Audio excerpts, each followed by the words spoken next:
The morning sky over Arlington National Cemetery was gray, heavy with clouds that threatened rain. The air was cold, the kind that made every breath feel sharp. Rows of white marble stones stretched as far as the eye could see, silent reminders of courage and sacrifice. Among those stones walked a man named Sergeant Michael Harlow, a former tomb guard of the unknown soldier. Michael was no longer in the army. His hair had turned a little gray at the sides, and his uniform days were behind him. But the way he walked, straight-backed, eyes forward, shoulders square, showed that discipline never leaves a soldier's soul. That morning, he wasn't there as a visitor. He was there to keep a promise. Years ago, during the long and difficult days of Iraq, Michael had served beside Staff Sergeant Daniel Briggs. They were more than brothers in arms. They had shared laughter, fear, and faith in one another. One night, after a particularly hard mission, Briggs had made Michael promise something. "If I go before you," he said with a small grin, "stand for me one last time, like you do for the unknowns." Michael never forgot those words. Now that day had come. Briggs had passed away after years of battling illness caused by his time in service. His family had arranged a small funeral at Arlington. Michael had come in his old dress coat, the same one he wore when he last served at the tomb of the unknown soldier. He had cleaned it carefully the night before, making sure every button shined. When he arrived at the gravesite, a small crowd had already gathered, family, old friends, and a few soldiers who had served with Briggs. Michael stood a few steps back, quietly observing. He waited until the priest finished the opening prayer, then slowly put on his white gloves. He planned to step forward and begin a short, silent guard, a final tribute to his fallen friend, just like he had done for the unknowns. But before he could move, a woman in a black coat approached him. She looked like a cemetery staff member or an event organizer. "Excuse me, sir," she said politely but firmly. "This is a private ceremony. Are you on the approved list?" Michael looked at her kindly and replied, "Ma'am, I served with Sergeant Briggs. I was his friend. I just want to honor him for a moment." "I'm sorry," she said, checking a clipboard. "Only immediate family and official personnel are allowed near the casket." He tried again. "I promised him I would stand for him one last time," but she shook her head. "I understand, sir, but I have to follow the rules. Please stand back." Michael's heart sank. He didn't want to make a scene or disrespect the family. He just nodded and stepped back, standing among the rest of the mourners. The wind picked up and a few drops of rain began to fall. People whispered, wondering who he was and why he had tried to approach the casket. A few soldiers looked at him with curiosity. He didn't blame them. He was just a retired man now. No rank, no command, no authority. Still, his heart ached. He had trained for years to show respect for the fallen, to represent every soldier who gave their life. And yet, at the one funeral that meant the most to him, he wasn't allowed to stand. He looked down at the white gloves in his hands. They reminded him of the endless hours he had once spent guarding the tomb of the unknown soldier, marching 21 steps, turning sharply, standing perfectly still through blazing sun and freezing rain. He remembered the honor, the silence, the pride of knowing that what he did mattered. Now standing in the back, he felt invisible. As the rain began to fall harder, he thought about leaving quietly. Maybe this was not meant to be his moment. But then he noticed something. A tall man standing under an umbrella near the rear of the crowd wearing a dark coat decorated with medals. The man's posture was unmistakable, straight, commanding, confident. When the man stepped forward slightly, Michael recognized him instantly. General James Cartwright, a 4-star general, known and respected across the army. Michael had seen him once, years ago, during a stormy night when he had been on duty at the tomb. That night, lightning had struck nearby and most would have sought cover, but Michael had kept his post. Later, he learned that a senior officer had been watching from the distance. Now he realized that officer was General Cartwright.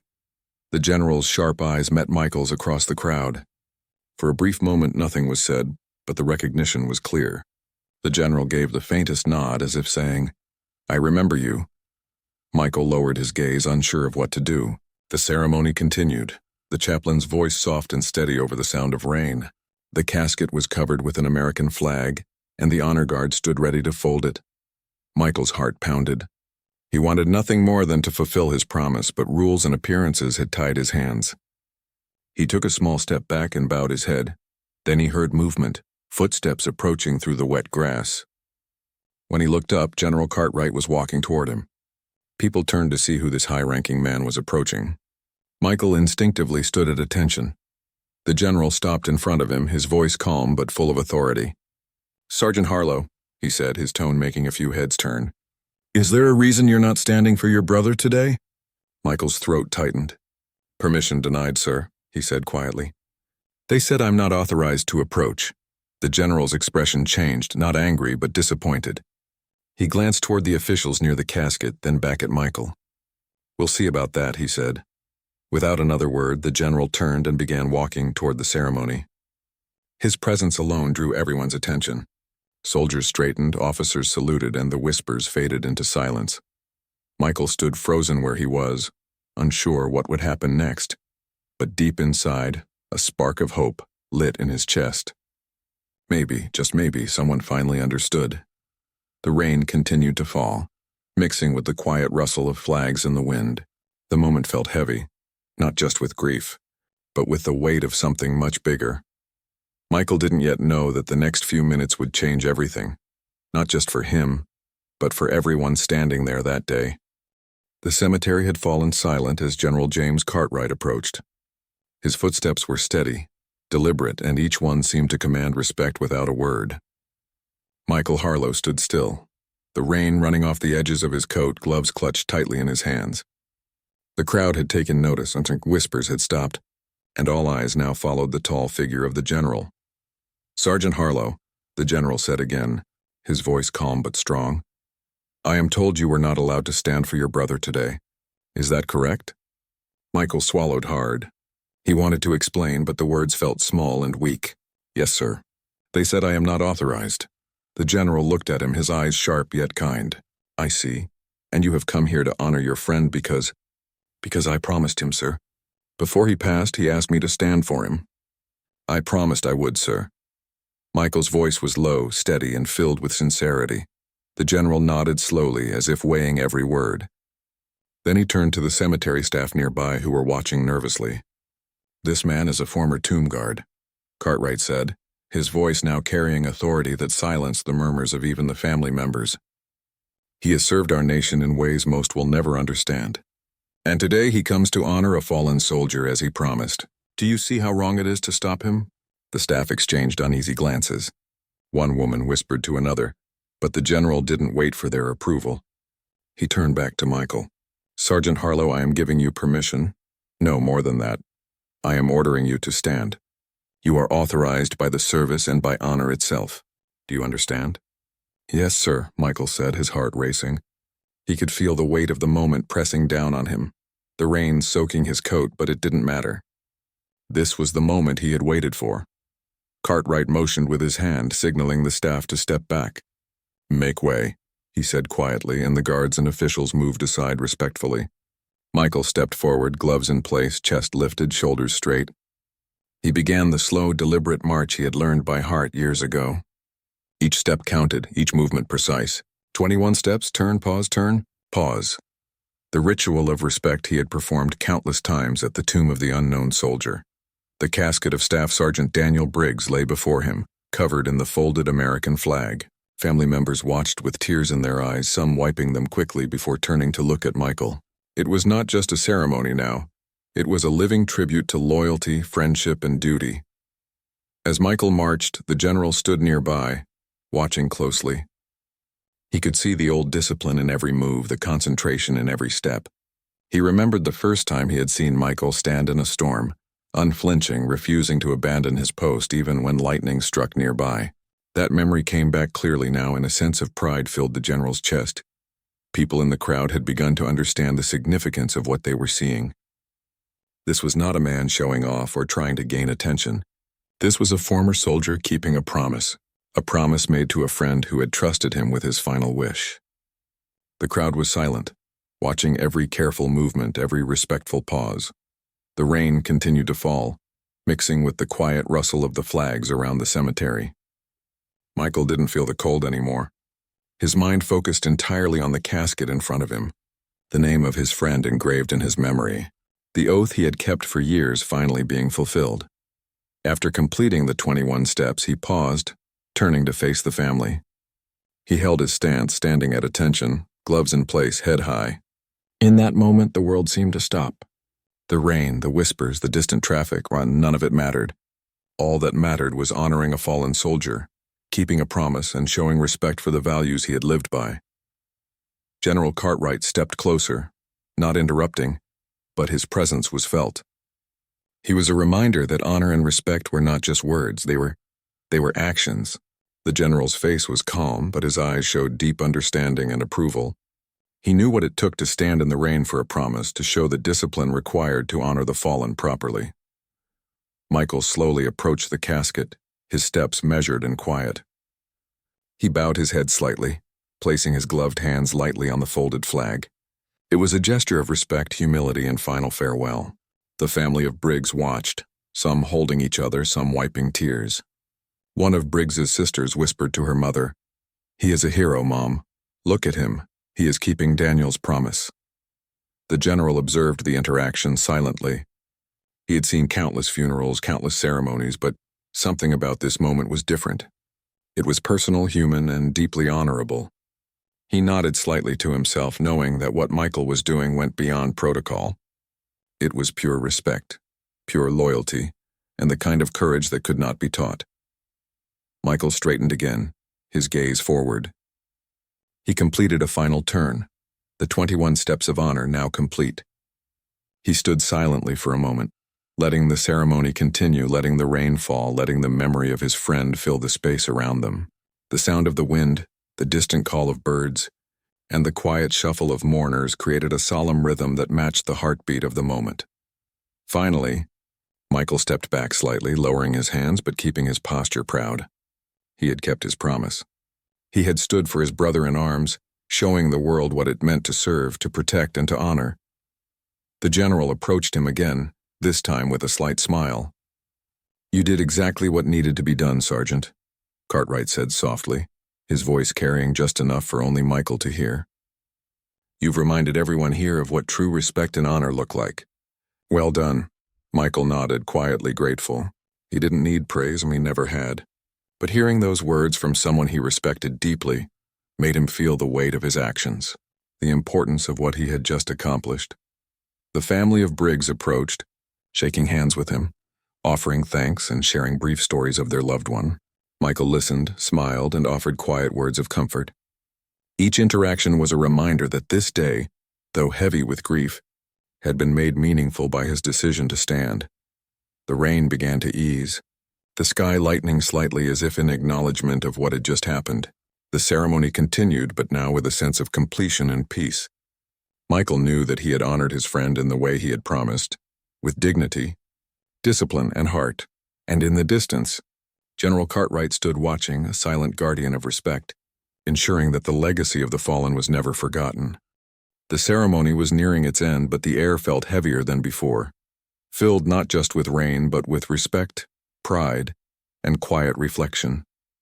Michael Harlow remained by the gravesite, standing slightly apart now, his posture still straight, gloves in hand, and eyes fixed on the folded American flag covering Staff Sergeant Daniel Briggs's casket.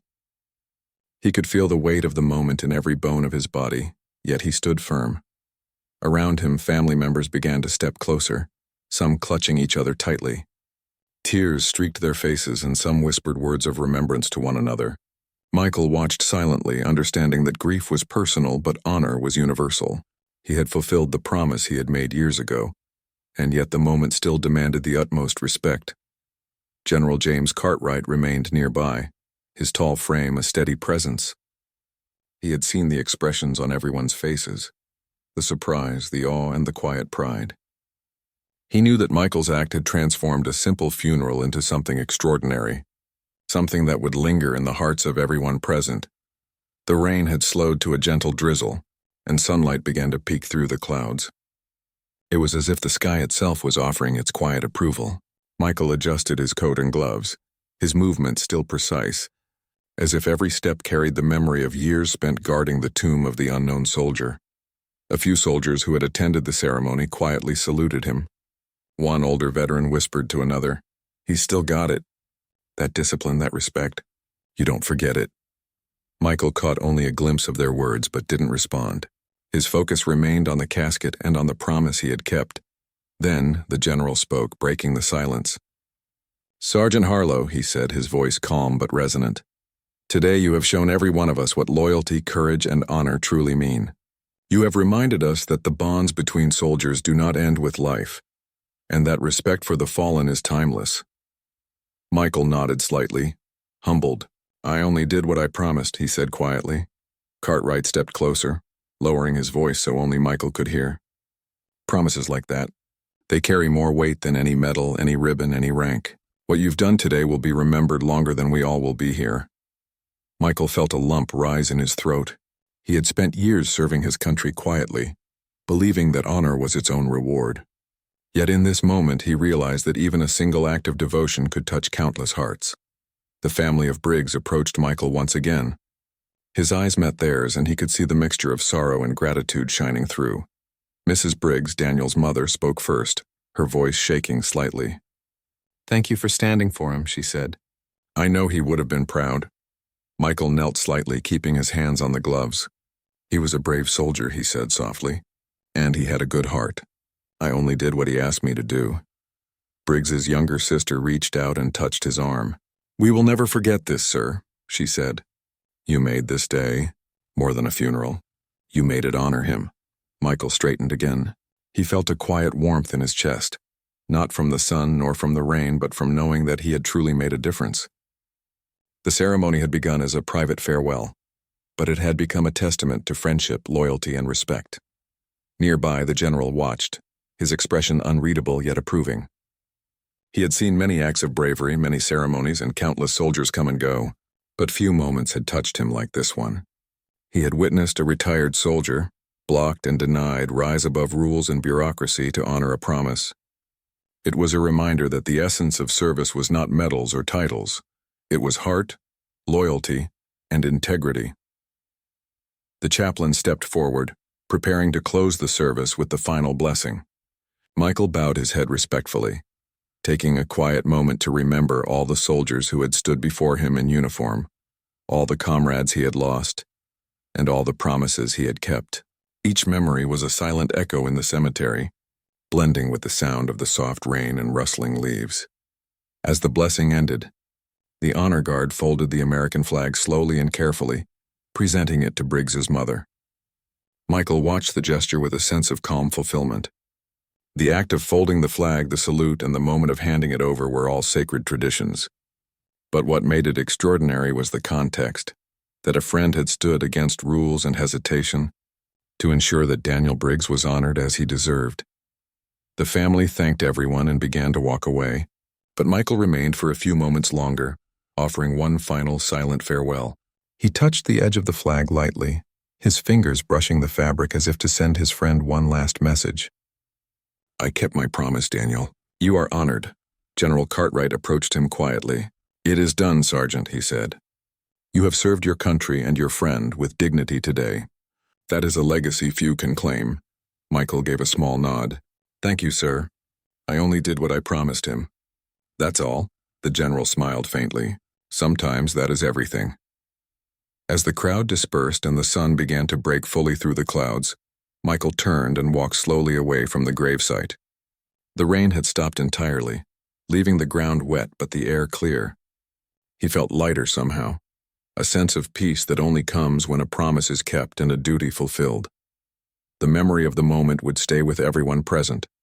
The sight of a tomb guard, denied at first, stepping forward under the quiet encouragement of a general, standing tall in the rain, honoring a fallen comrade. It was a lesson not in rules but in respect, not in authority but in heart, not in ceremony but in loyalty, and for Michael it was a reminder that no act of honor is ever wasted.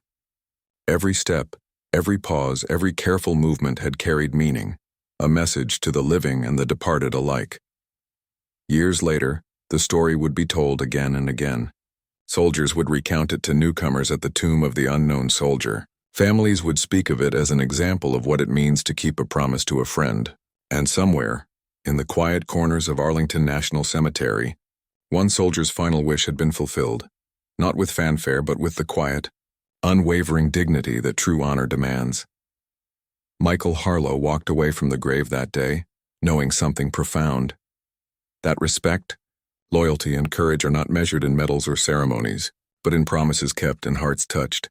The rain had cleared, but the memory of what had happened would never fade. And as he disappeared down the wet path, the cemetery seemed to hold its breath, honoring the man who had stood not just for a friend, but for all who have served, all who have fallen, and all who will be remembered.